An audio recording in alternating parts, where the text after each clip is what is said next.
City. Love Shots on Radio City 91.1 FM. ఇంద్రియాలను జయించాలన్నా, దేహాన్ని అదుపులో ఉంచుకోవాలన్నా మనసు దృఢంగా ఉండాలి. మనసును అదుపులో ఉంచుకోలేక వ్యసనాలకు బానిసలై ఎందరెందరో తమ జీవితాలను దుఃఖ భాజనం చేసుకుంటున్నారు.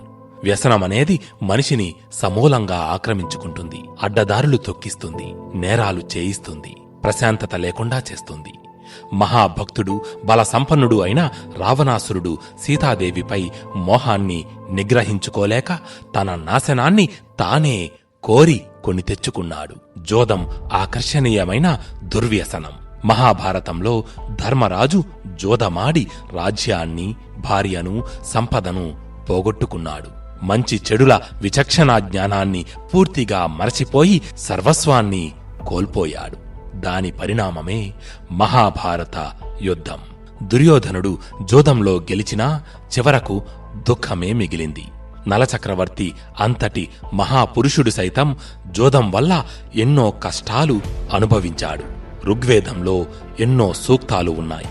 వాటిలో అక్ష సూక్తం అని ఒకటుంది. అందులో జోదగాన్ని ఉద్దేశించి వేదం, ఓ జోదరి, నీకు విలువ ఉండదు. నీ జోదం కారణంగా నీ సంతానానికి గౌరవం ఉండదు. నీకు బంగారం కూడా ఇనుప వస్తువులా కనిపిస్తుంది.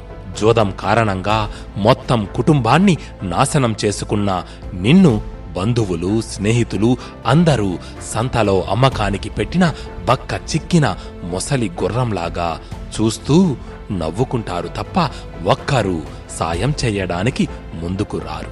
మానుకో ఆ వ్యసనాన్ని, కాపాడుకో కుటుంబాన్ని అంది.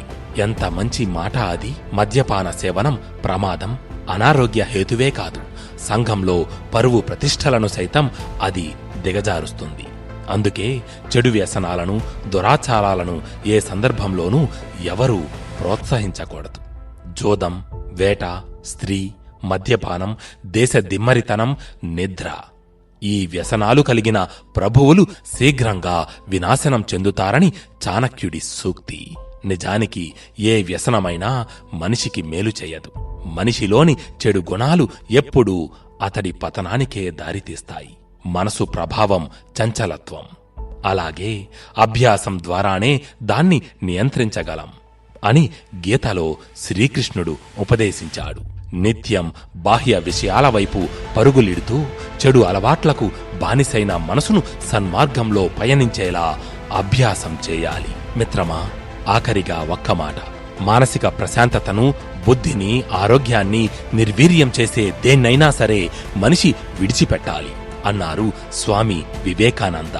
మనిషి విజ్ఞతతో ఆలోచించి వ్యసనాలు, వ్యామోహాల ఉచ్చు నుంచి బయటపడాలి.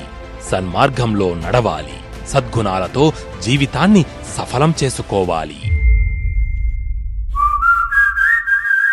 Radio City Podcast. Radio City.